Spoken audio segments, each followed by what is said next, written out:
Halo teman-teman, dalam sesi ini kita akan belajar tentang uji normalitas menggunakan software Gretel.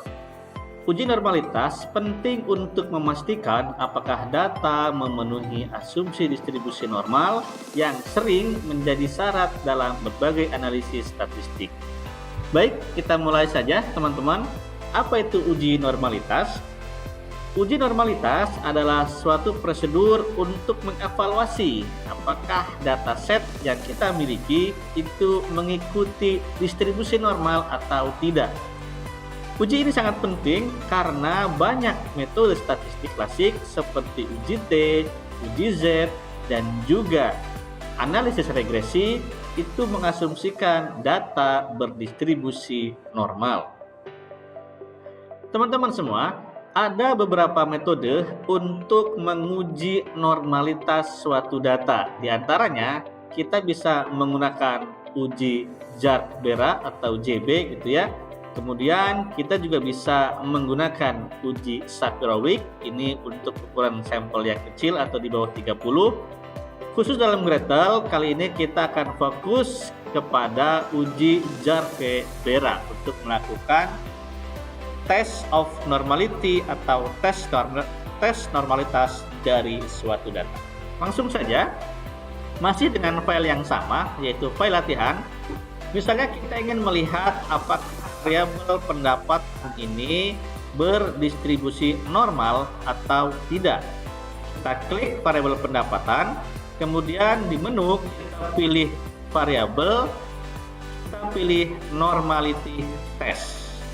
Kita klik saja, maka hasilnya akan langsung muncul.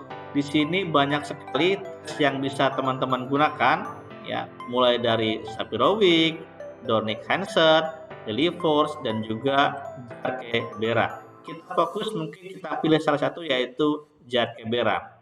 Lalu, bagaimana kita bisa menginterpretasikan dari hasil output ini?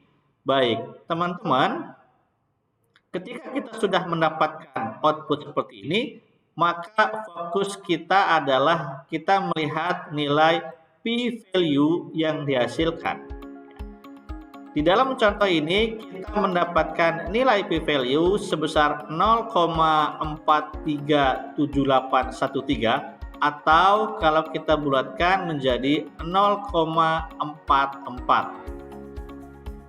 Data kita mengikuti distribusi normal jika nilai p-value yang diperoleh di output ini itu lebih besar daripada alfa yang digunakan, atau dengan kata lain biasanya alfa yang kita gunakan adalah 5% atau 0,05 ya. Jadi ketika nilai p-value-nya itu lebih besar daripada 0,05, maka bisa dikatakan bahwa data yang kita miliki itu mengikuti distribusi normal. Sebaliknya, ketika nilai p-value kita itu kurang dari 0,05, maka bisa disimpulkan bahwa data yang kita miliki itu tidak mengikuti distribusi normal.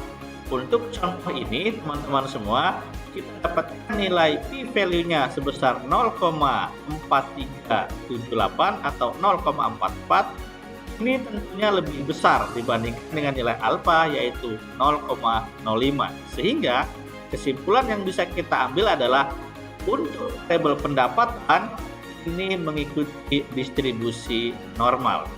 Kalau kita lagi misalnya variabel untuk produksi 2022, kita klik, kemudian kita pilih menu variabel, kita klik normality test.